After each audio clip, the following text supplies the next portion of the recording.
Kasus suap yang menjerat Ketua DPD Irman Gusman mendapat tanggapan beragam sejumlah pihak.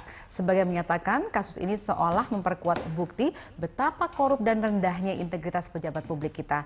Namun tak sedikit yang menilai ada yang janggal dalam kasus ini. Apakah memang harga seorang Irman Gusman hanya 100 juta rupiah mengingat latar belakang sang Ketua DPD? Sementara KPK menegaskan akan terus melanjutkan penyidikan kasus ini terlepas dari besaran uang dugaan suap yang disangkakan. Apa yang telah dilakukan Irman Gusman jelas melanggar kewenangan jabatannya sebagai Ketua DPD. Apakah terjerembabnya Irman Gusman ke dalam jerat korupsi yang senilai 100 juta rupiah menjadi bukti nyata bobroknya integritas pejabat publik kita? Atau kasus hukum ini memang kental dugaan politisasi sebagaimana anggapan sejumlah pihak? Untuk membahasnya telah bersama kami di studio anggota DPD Muhammad Asri Anas dan pakar hukum tata negara Refli Harun. Selamat malam Pak Asri, selamat malam, Pak Refli. Terima kasih sudah bergabung bersama kami malam hari ini. Saya ke Pak Asri terlebih dahulu. Ini kalau misalnya kita lihat, apakah jadi permohonan penangguhan penahanan terhadap IG dari pasca BK mencopot atau memberhentikan IG dari posisi Ketua DPD? Iya, makasih. Jadi gini ya, kami perlu jelaskan bahwa ini kan kita harus pisahkan ya sekali lagi, karena kan opini yang berkembang keluar ini kan luar biasa menyerang DPD ya. Jadi kita harus pisahkan bahwa ini ada kasus pribadi dan juga ada lembaga. Jadi kalau pertanyaannya tadi misalnya bahwa apakah jadi permohonan penangguhan penahanan, yang melakukan permohonan penangguhan penahanan itu kan adalah pengacara. Pengacara, kemudian beberapa anggota DPD tentu karena simpati itu ikut bertanda tangan memberikan penangguhan penahanan, dan rasanya kan secara hukum juga kan itu dijamin, nggak ada masalah.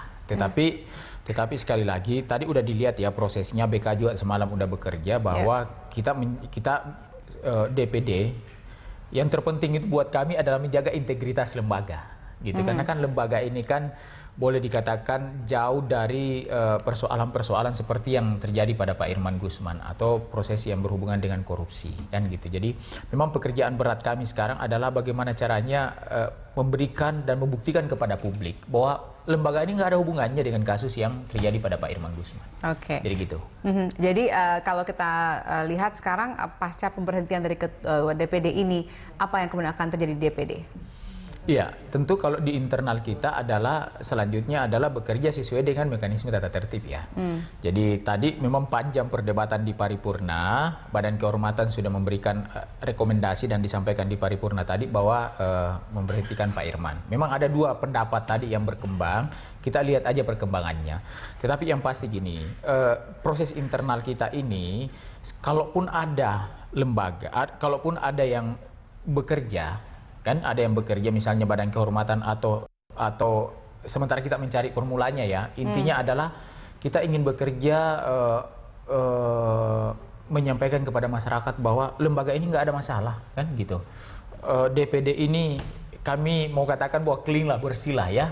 Secara organisasi tidak pernah kita mendukung kegiatan-kegiatan yang bersifat korupsi lah ya, apalagi seperti yang disangkakan kepada Ketua DPD atau OTT yang terjadi, dan kami tentu tidak akan, kami menghormati dan menghargai apa yang dikerjakan oleh KPK kan gitu. 2009 DPD itu udah agreement dengan KPK memberikan dukungan ketika misalnya rame-rame orang ingin membubarkan KPK, mungkin DPD salah satu organisasi yang mendukung penuh dengan itu. Jadi termasuk di dalam waktu itu adalah termasuk Pak Irman Gusman sebagai Ketua DPD otomatis kan gitu.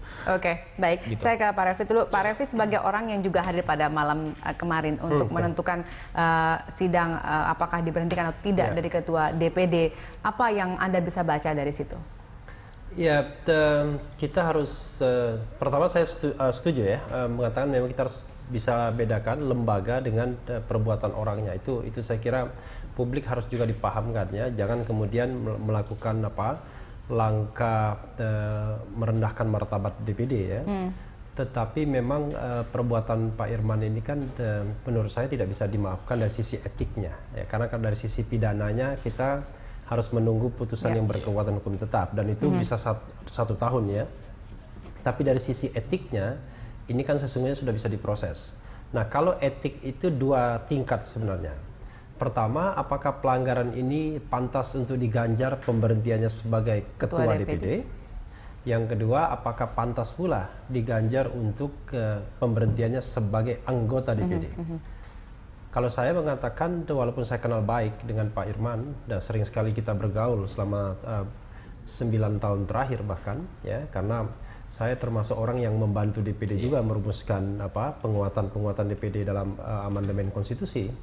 Tetapi saya mengatakan bahwa perbuatan seperti ini tidak bisa ditolerir. Bukan perkara uang 100 jutanya, tetapi dalam kedudukan yang sangat tinggi seperti halnya Akil Muchtar misalnya, pejabat publik harus tahu bahwa etika tertinggi itu harus dia jaga. Kalau di luar negeri kan orang paham betul, ya, sedikit saja diisukan mengundurkan diri. Ini kan sudah OTT, saya kira bahkan menurut saya secara gentleman Pak Irman harusnya mengundurkan diri. Gitu.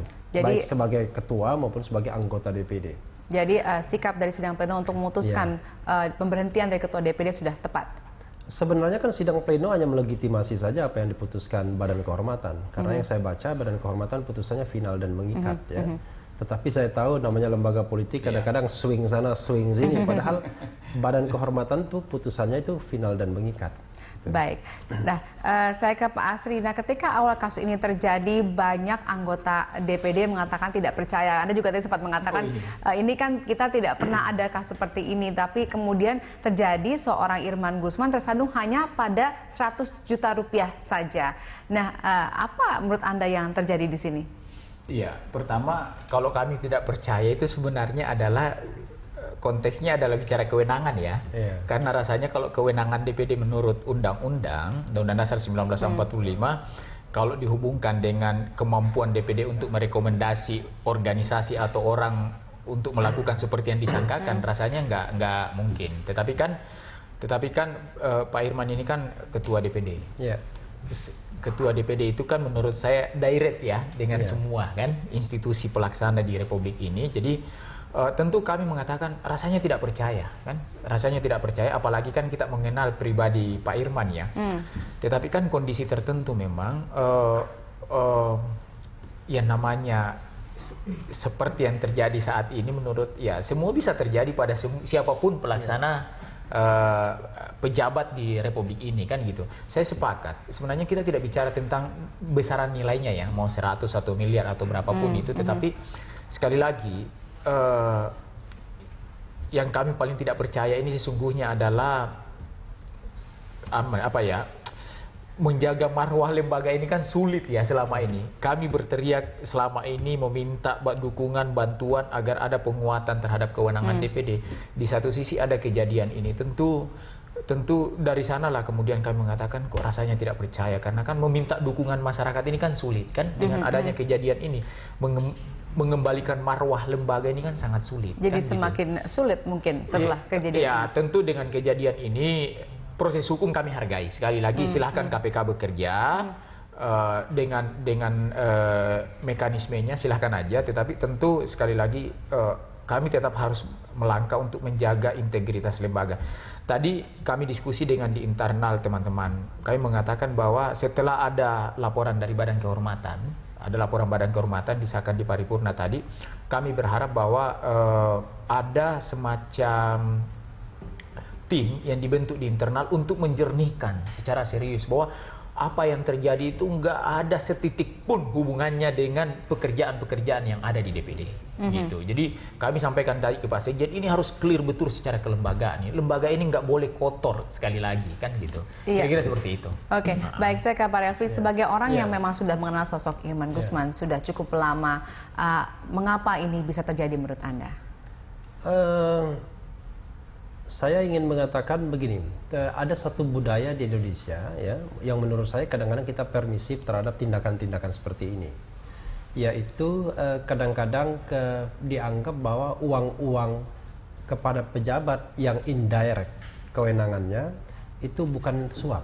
Sebagai contoh misalnya hanya uang thank you ya, uang terima kasih karena sudah bantu ngomong. Nah Pak Irman dalam bahasa UNCAC itu United Nations Convention Against Corruption itu disebut dengan trading in influence. Ya. Jadi memperdagangkan pengaruh. Dia memang tidak memiliki kewenangan langsung yang direct terhadap kasus yang disangkakan seperti ini. Tetapi dalam kapasitas sebagai tokoh publik, apalagi ketua DPD, dia kan sesungguhnya memiliki pengaruh untuk mempengaruhi pengambil keputusan atau otoritas. Nah, inilah yang dimanfaatkan. Apakah kemudian pengambil kebijakan atau kewenangan itu terpengaruh atau tidak, mengikuti perintah Pak Irman atau tidak, itu kan memang kadang-kadang sukar dibuktikan. Tapi paling tidak perbuatan untuk mempengaruhi itu sudah dilakukan, dan kemudian saya mengatakan sebagai wakil daerah dan wakil rakyat, itu lobby itu biasa saja.